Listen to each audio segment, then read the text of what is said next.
রিনা ও প্রজাপতির গল্প। গল্পের নাম রিনার বাগান। রিনা তার বাগানে দেখতে পেল কি সুন্দর তোতা। এর রঙগুলো তো দারুণ, অনেক সুন্দর। তোমার বাগানটাও খুব সুন্দর রিনা, তুমি খুব ভালো করে এর যত্ন নাও। তুমি তুমি কথা বলতে পারো? আমি তো বিশ্বাসই করতে পারছি না। হ্যাঁ পারি, আর আমি তোমাকে একটা বিশেষ উপহার দিতে চাই।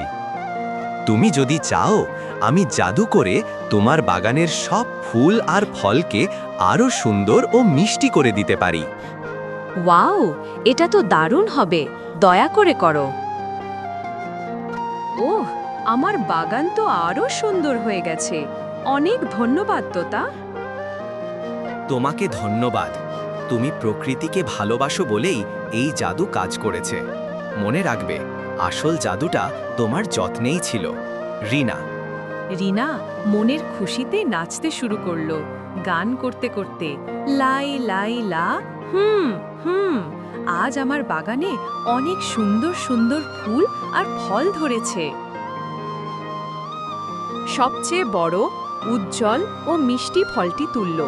সে দৌড়ে তার প্রতিবেশী বা বন্ধুর বাড়ির দিকে যাচ্ছে। রিনা,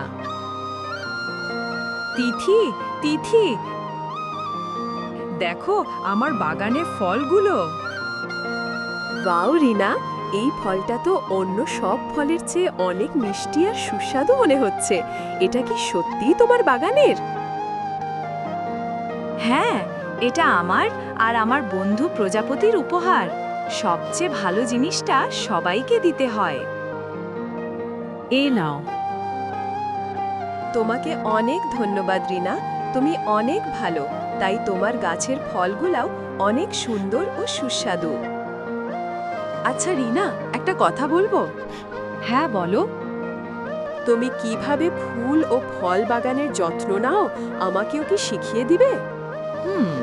অবশ্যই। তুমি যদি চাও, অবশ্যই আমি তোমাকে বাগানের যত্ন নেওয়া শিখিয়ে দেব।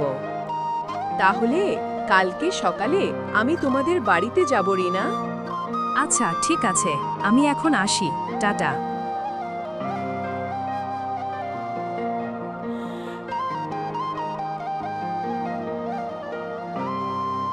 রিনা তার বাগানে ফিরে এলো। তুমি উপহারটা সবার সাথে ভাগ করে নিলে, এটা দেখে আমি আরো খুশি হলাম রিনা। প্রকৃতির উপহার তখনই পূর্ণ হয় যখন তা ভাগ করে নেওয়া হয়। আসলে এই সুন্দর ফুল ও ফলগুলো শুধু আমার জন্য নয়, সবার সাথে এর সৌন্দর্য ও স্বাদ উপভোগ করতে পারলেই আমার আনন্দ। তুমি আসলেই অনেক ভালো মনের মানুষ। তোতা, তাহলে আজ থেকে আমরা বন্ধু হয়ে গেলাম। বন্ধু। আচ্ছা বন্ধু, আজকে তাহলে আমি আসি, আবার দেখা হবে। এই বলে তোতা উড়ে চলে গেল।